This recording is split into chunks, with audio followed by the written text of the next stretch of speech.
اما بعد حدثنا حمید ابن مسعدة البصري حدثنا عبد الوهاب الثقفي عن حمید عن انس بن مالک رضی اللہ عنہ قال كان رسول اللہ صلی اللہ علیہ وسلم ربعة وليس بالتطويل ولا بالقصير حسن الجسم وكان شعره ليس بجعد ولا سبط اسمر اللون اذا مشى يتكفأ او کما قال علیہ الصلوۃ والسلام۔ سب سے پہلے گزشتہ کل کی بات ہماری جو ایک گزری تھی کہ کسی بھی چیز کو اور کسی بھی بات کو سمجھنے کے لیے وہاں کے ماحول سے ہم آہنگ ہونا اور وہاں کے ماحول کو سمجھنا بھی ضروری ہے۔ تو میں نے بتلایا تھا کہ انہوں نے ایک بات کہی کہ نبی پاک علیہ الصلوۃ والسلام مکہ میں 10 سال رہے اور مدینہ میں 10 سال رہے۔ میں نے آیت کریمہ سے سمجھایا تھا کہ حضرت نوح علیہ الصلوۃ والسلام اپنی قوم میں 950 سال رہے، یہاں تھوڑی سی مسٹیک ہوئی۔ صحیح مثال اس کی حضرات اصحاب کہف کی ہی مثال ہے۔ 300 سنین وازدادوا 9، یہ اصل مثال ہے۔ حضرت نوح علیہ الصلوۃ والسلام والے واقعے والی مثال وہ یہاں صحیح نہیں ہوگی، تعبیل اس کی غلط ہو جائے گی۔ تو اصحاب کہف والا واقعہ میں نے کہا تھا اس میں تھوڑی سی طوالت ہے، تھوڑی اس بات کو سمجھنے میں وقت جائے گا۔ وہ کیا بات ہے؟ اصحاب کہف یہ کتنے لوگ تھے؟ اس میں بھی قرآن کریم نے کئی اقوال ذکر کیے، صحیح قول ہے وہ 7، کہ اصحاب کہف 7 لوگ تھے اور ان کے ساتھ میں کتا بھی چل رہا تھا ساتھ، اور ان لوگوں نے اپنے وقت کے بادشاہ کے خوف سے اپنے دین کو بچانے کے لیے غار میں جا کر پناہ لی۔ اللہ تبارک و تعالیٰ نے ان کو 300 سال تک سلا رکھا، 300 سال تک اس غار کے اندر، 300 سال تک 3 مہینے کو ایک جگہ مٹی پہ سو رہے، انجیکشن دے کر، نشہ دے کر اور بے ہوشی کی دوا دے کر کسی کو سلا رہے تو مٹی اس کو کھانا شروع کر دے گی۔ لیکن اللہ تبارک و تعالیٰ جب کرنا چاہیں تو اللہ کی قدرت سے کوئی بھی چیز باہر نہیں ہے۔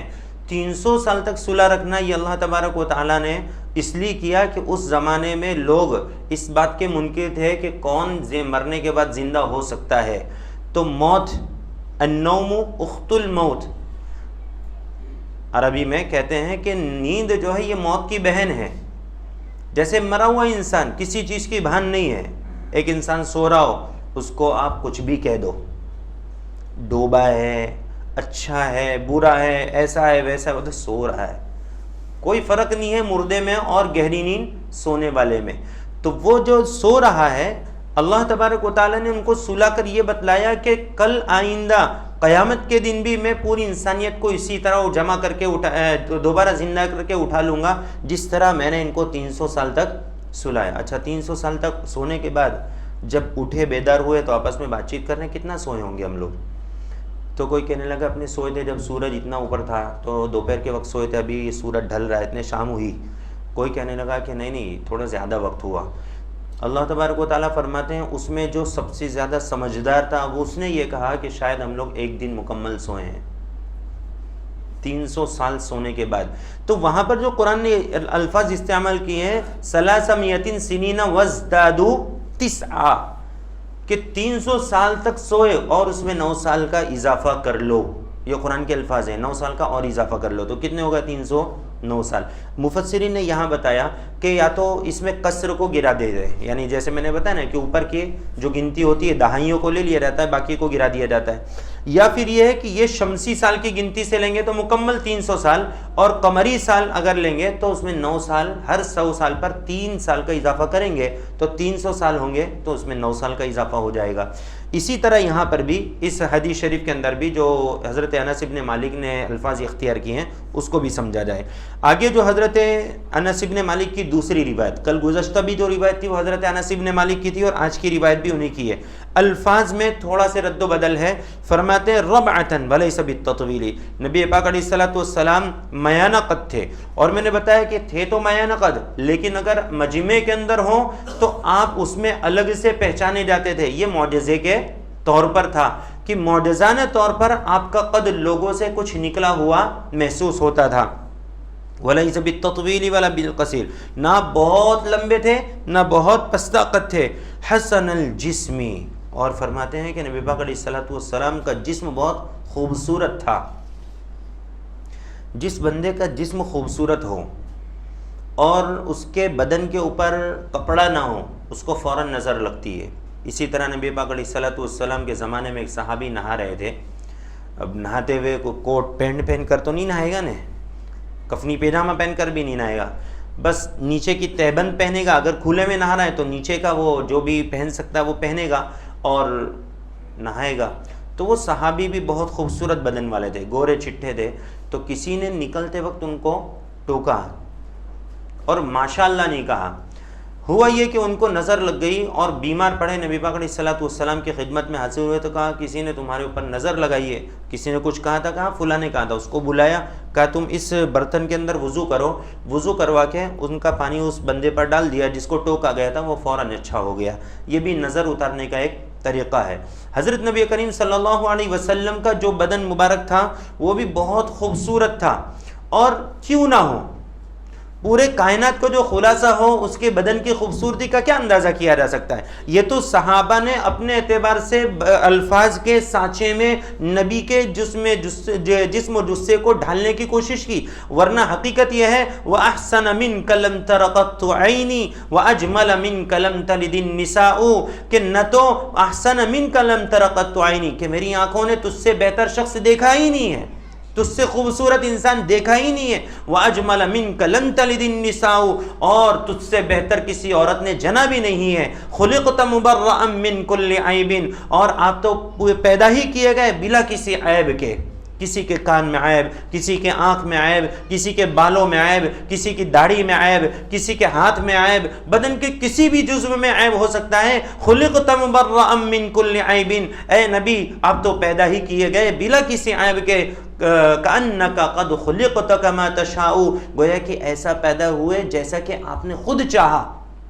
جب انسان اپنے لیے کوئی چیز چاہتا ہے تو سب سے بہتر چاہتا ہے، تو گویا آپ کو اللہ تبارک و تعالیٰ نے ایسا پیدا کیا جیسے آپ نے خود اس بات کو چاہا کہ مجھے ایسا خوبصورت ترین پیدا کیا جائے۔ اور ایک موقع پر حضرت عائشہ رضی اللہ عنہا نے فرمایا کہ حضرت یوسف علیہ الصلوۃ والسلام جب گزارے گئے تھے عورتوں کے سامنے سے اور قصر شاہی کے جو انتظامات کیے گئے تھے، تو عورتوں کو کسی حکیم نے یہ کہا تھا کہ عورتوں کے ہاتھ میں نیبو اور چھری دے دی جائے، اور یہ کہا جائے کہ جب حضرت یوسف علیہ الصلوۃ والسلام نکلیں تو اپنے یہ نیبو کو کاٹیں وہ لوگ۔ ہوا یہ حضرت یوسف علیہ الصلوۃ والسلام کی خوبصورتی کو دیکھ کر عورتیں اتنی محو ہو گئیں اور اتنی اس میں کھو گئیں کہ وہ نیبو کاٹتے کاٹتے کب اپنے ہاتھوں کو کاٹنے لگی پتہ نہیں چلا۔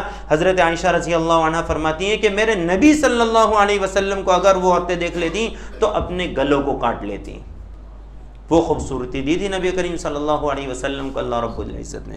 تو فرماتے ہیں حسن الجسم، بہترین خوبصورت بدن والے تھے۔ اور ہمارے ہاں تو جو بدن کے خوبصورتی کا اب جو ہے نا پیمانہ بدل گیا، ہم ایسا سمجھتے ہیں جم میں جائے گا باڈی بنائے گا اور وہ کیا کہتے ہیں وہ پیک سکس پیک ہوں گے تو بہت زیادہ خوبصورت۔ یہ تو زمانے کو جیسا آپ دکھا رہے ہو نا ویسا زمانہ دیکھ رہا ہے، یہ خوبصورتی کا پیمانہ نہیں ہے، اصل میں دکھایا یہ جا رہا ہے۔ عورتوں کے جسم سے عاریتن، بدن سے کپڑوں کو اتار دیا گیا اور خوبصورتی بتائی گئی تو عورتوں کو اسی طرح خوبصورت دیکھا جانے لگا، جبکہ ہمارے اسلام نے عورتوں کی خوبصورتی کا پیمانہ یہ مقرر کیا تھا، یا ایھا النبی قل لازواجک وبناتک ونساء المؤمنات یدنین علیہن من جلابیبہن، اے نبی آپ اپنی بیویوں سے بھی کہہ دیجئے، مسلمان عورتوں سے بھی کہہ دیجئے، مسلمان بیویوں سے کہہ دیجئے، بیٹیوں سے کہہ دیجئے کیا یدنین علیہن من جلابیبہن، کہ جب تم گھروں سے نکلا کرو تو برقع اوڑھ کر نکلا کرو، یہی تمہاری خوبصورتی ہے۔ یہ خوبصورتی اسلام نے دکھائی تھی، یہ خوبصورتی ہم نے دیکھا ہی نہیں، ہم نے لوگوں کے چشمے سے دیکھا، ہم نے لوگوں کے جو دکھانا وہ چاہ رہے ہیں اس پیمانے سے دیکھ رہے ہیں اور اس کسوٹی پر پرکھ رہے ہیں، تو ہم نے خوبصورتی کا انداز بدل دیا، جبکہ نبی کریم صلی اللہ علیہ وسلم سے زیادہ بہتر بدن کسی کا ہو ہی نہیں سکتا ہے۔ اور وہ خوبصورتی کا پیمانہ اگر ہم لے کر آئیں گے تو حضور پاک علیہ الصلوۃ والسلام آگے روایت آئے گی کہ آپ کے قدم اور آپ کے دونوں ہاتھ اور دونوں پیر یہ بھراؤدار تھے، یعنی جو ہاتھ میں مضبوطی کا ایک احساس ہوتا ہے کہ انسان کے ہاتھ جب بھراؤدار ہوتے ہیں تو پتہ چلتا ہے کہ مجاہد انسان ہے، اور کسی کو ایک اگر مار دے نا حضرت موسیٰ علیہ السلام کی طرح فَوَقَّزَهُ مُوسَى فَقَضَى عَلَيْهِ، مار دیا تھا. قبطی کو سمجھانے گئے تو زیادہ بولنے لگا حضرت موسیٰ علیہ السلام کے سامنے کہ تو زیادہ مت بول، میری بات سمجھ. تو کہ نہیں ایسا تھوڑی چلے بابا، تم تو اس کا سائیڈ لے رہے. تو حضرت موسیٰ علیہ السلام نے ایک مارا نا، بس اتنے میں اس کا کام تمام ہو گیا، سوچ گیا، اٹھا اپنی زمین سے. حضرت موسیٰ علیہ السلام نے وہ اسرائیلی کو کہا تو تیرا کام کر، میں میرے راستے چلا. وہ کسی نے دیکھا مرا ہوا ایک انسان، شور مچ گیا کہ فرعون ہی مرا ہوا ہے. کس نے مارا؟ کوئی اسرائیلی ہوگا، پتہ ہی نہیں چلا.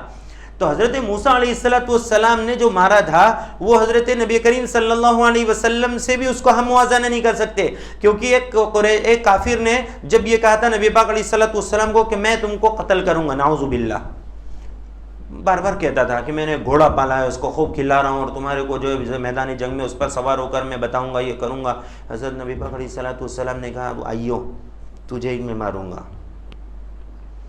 اور قلندر آنچے گوید کہ حضرت نبی پاک علیہ السلام جو کہتے ہیں وہ ہو کر رہتا ہے، یہ اسے بھی پتا تھا، اور اس کو یقین ہو گیا تھا کہ میں قتل کیا جاؤں گا تو محمد صلی اللہ علیہ وسلم کے ہاتھوں ہی قتل کیا جاؤں گا. تو اس میدان جنگ میں جہاں پر حضرت نبی پاک علیہ السلام کے ہاتھوں اس کو ایک ہلکی سی خراش لگی تھی، آیا تھا مارنے کے لیے، آپ علیہ السلام نے اپنے ہاتھ سے کسی کو نہیں مارا، کسی کو قتل نہیں کیا. اس کو بھی دیکھا کہ یہ آ رہا ہے، بڑھ رہا ہے، تو ایک صحابی کے ہاتھ سے برچھا لے کر اس کو ہلکا سے خالی یوں ڈرانے کے لیے مارا تو خراش آئی تھی. ایسا چیختا تھا، روایتوں میں لکھا ہے کہ جیسا گدھا چیختا ہو تو اس کی آواز کیسی ہو جاتی چیخنے کی وجہ سے، تو ایسا چیخ رہا تھا. بہت سے لوگوں نے شرم اور عار بھی دلائی، بے شرم انسان، تجھے خراش آئی ہے، اتنی زور زور سے چلا رہا ہے، پورے عرب کو تو نے حیران کر دیا. کہنے لگا تمہیں پتہ بھی ہے اگر میری یہ تکلیف پورے عرب پر تقسیم کر دی جائے تو پورا عرب ہلاک ہو جائے گا، مجھے وہ تکلیف ہو رہی ہے. اور پتہ ہی ہے کس نے مجھے مارا ہے؟ مجھے نبی پاک علیہ السلام نے مارا ہے. تو آپ علیہ السلام کو جنتی 1000 مردوں کی طاقت دی گئی تھی. کتنے جنتی مرد؟ دنیا کے انسانوں کی طاقت نہیں، جنتی مردوں کی طاقت. وہ لوگ جو نبی پاک علیہ السلام پر کیچڑ اچھالنے کی کوشش کرتے ہیں کہ نعوذ باللہ اتنے شہوت پرست تھے کہ 9 بیویاں تھیں ان کی، 9 بیویاں تھیں ان کی. ارے اللہ کے بندو سمجھو کہ نبی پاک علیہ السلام کو جنتی 1000 مردوں کی طاقت تھی. ایک مرد جو جنتی ہوگا اس کے پاس خالی حور 70 ہوں گی، کم میں کم وہ 70 حوروں کو پورا پڑے گا. تو نبی پاک علیہ السلام کو اس حساب سے خالی 70 کے حساب سے آپ اگر 1000 سے اس کو ملٹیپلائی کریں گے تو کہاں تک جائے گا؟ تو آپ علیہ السلام نے تو قناعت کری 9 بیویوں پر. اور بھی بہت سارے جواب اپنی جگہ پر آئیں گے. ان لوگوں کے لیے بہت بڑا جواب ہے جو یہ کہتے ہیں کہ نبی پاک علیہ السلام نے اتنی بیویوں سے شادی کیوں کی. آپ علیہ السلام شادی فرما رہے تھے، اس میں بھی کیا حکمتیں تھیں، کس قبیلے سے شادی کی، عورت سے شادی کری، کس عمر میں کی. سب سے پہلا نکاح جو نبی پاک علیہ السلام فرما رہے ہیں حضرت خدیجہ الکبریٰ سے، وہ بیوہ ہیں، اور ایک نہیں 2 شوہر سے بیوہ ہوئیں. 40 سال کی عمر میں 25 سال کا نوجوان شادی کر رہا ہے، وہ شہوت پرست ہو سکتا ہے؟ آپ میں بہت سارے بے نکاح ہیں. اب اس میں کسی کو یوں کہے کہ وہ بیچاری بیوہ ہے، اس کے 4 بچے، شادی کر لینا. وہ تمہارے کو مولانا مید ملا. ارے بولیں گے کہ نہیں بولیں گے؟ ابھی قاری سعد کو یوں کہہ دے ہوئے تو قاری سعد ابھی سر گزا رہے بیچارے. تو کوئی بھی انسان یہ سوچنے پر مجبور ہوگا کہ نہیں ہوگا کہ آخر اس پیغمبر اعظم نے جو خوبصورت ترین انسان تھا عرب کا، اس کے لیے کوئی بھی لڑکی اپنے آپ کو پیش کر سکتی تھی، اور جس قبیلے سے اس کا تعلق تھا وہ ہاشمی تھا، اور اس قبیلے کو تولیت حاصل تھی. کہاں کی؟ کعبۃ اللہ کے. ان کے خاندان کے لوگ متولی ہوتے چلے آ رہے تھے کعبۃ اللہ کے. دادا عبد المطلب سے پہلے بھی جو گزرے تھے وہ پیدر پہ ایک کے بعد ایک، پیڑھی در پیڑھی وہ لوگ ایک متولی ہوتے چلے آ رہے تھے. ایسے خاندان کا بچہ، 25 سال کا نوجوان، شباب سے پورے انسان، ایسے بندے کو لڑکی کون نہ دیتا. لیکن نبی پاک علیہ السلام سب سے پہلا نکاح فرما رہے ہیں تو کس سے؟ بیوہ سے نکاح فرما رہے ہیں. پتہ چلا کہ شہوت پرستی کی وجہ سے آپ نے نکاح نہیں کیا تھا. اور حضرت نبی کریم صلی اللہ علیہ وسلم کے بارے میں آگے فرماتے ہیں وَكَانَ شَعْرُهُ لَيْسَ بِجَعْدٍ. آپ علیہ السلام کے جو بال تھے وہ نہ بہت گھنگریالی تھے اور نہ بالکل سیدھے اسٹریٹ تھے، بلکہ دونوں کے درمیان تھے، ہلکے ہلکے کرلی جو ہوتے ہیں، جیسے میں نے بتایا تھا نا عام طور پر جو لوگوں کے ہمارے بال ہوتے ہیں. اور اسمر اللونی، آپ کا رنگ کیسا تھا، یہاں پر الفاظ بدل دیے. کل گزشتہ کے جو الفاظ تھے وہ انہوں نے یہ فرمائے تھے کہ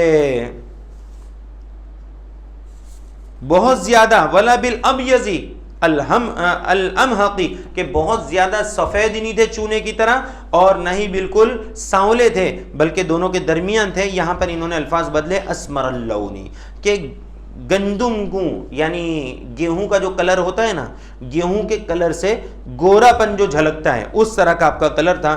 اذا مشا یتکفأ، یہ لفظ ہم کو یہاں پر اب نیا آیا. کیا ہے کہ جب آپ چلتے تھے تو چلنے میں آپ متواضعانہ چال چلتے تھے جھک کر، جیسے آگے روایت میں آئے گا ایسا لگتا تھا کہ جیسے کوئی ڈھلان پہ اتر رہا ہو، یعنی کوئی ایسی جگہ سے آپ نیچے کی طرف آئیں جو ڈھلان والی ہو، جیسے پھسل پٹی ہوتی ہے یا وہ جو لاریوں کو چڑھانے کے لیے جو بنایا جاتا ہے اس پر سے اگر کوئی اترے گا تو آگے کی طرف جھک کر تھوڑا چلتا ہے. تو آپ علیہ السلام ایسے چال چلتے تھے. اچھا، یہ ایسا لفظ ہے جس کے 3 معنی ہیں. دیکھو یہ عربی کلام کی جامعیت ہے. کیا ہے؟ یتکفؤ کے 3 معنی لکھے ہیں مفسرین نے، محدثین نے. ایک معنی تو یہ لکھا جو ابھی میں نے ترجمہ کیا. دوسرا ایک معنی یہ ہے کہ جب آپ چلتے تو تھوڑا تیزی کے ساتھ چلتے تھے، یعنی بہت نخرے والی چال، بہت نخرے والی چال، بالکل ایک ایک قدم گن گن کر جو رکھا جاتا ہے وہ چال نہیں چلتے تھے، بلکہ آپ کی چال میں تیزی ہوتی تھی. اور تیسرا ترجمہ کیا ہے کہ آپ چلتے تھے تو مضبوطی کے ساتھ پیر اٹھا کر چلتے تھے، یعنی جیسے ایک چلنا ہوتا ہے کہ پیر رگڑ رگڑ کر چلتے ہیں، نہ آپ وہ چال چلتے تھے، نہ آپ بالکل ٹھہر ٹھہر کر چلتے تھے، بلکہ آپ تھوڑا تیزی سے چلتے تھے، پیر کو اٹھا کر چلتے تھے اور ایسا چلتے تھے کہ گویا آگے کی طرف آپ جھک کر چل رہے ہوں، جو متواضعانہ چال ہوتی ہے. یہ نبی پاک علیہ السلام کے چلنے کا انداز تھا. حدثنا محمد بن بشار يعني العبدي حدثنا محمد بن جعفر حدثنا شعبة عن أبي إسحاق قال سمعت البراء ابن عازب يقول كان رسول الله صلى الله عليه وسلم رجلا مربوعا بعيد ما بين منكبين عظيم الجمة إلى شحمة أذنيه عليه حلة حمراء ما رأيت شيئا قط أحسن منه. یہ روایت حضرت براء ابن عازب رضی اللہ عنہ سے ہے. حضرت ابو اسحاق یہ فرماتے ہیں کہ میں نے براء ابن عازب رضی اللہ عنہ کو فرماتے ہوئے سنا کہ رسول اللہ صلی اللہ علیہ وسلم رجلا مربوعا، کہ آپ صلی اللہ علیہ وسلم ایک میانہ قد انسان تھے. یہ لفظ ہر جگہ آ رہا ہے میانہ قد.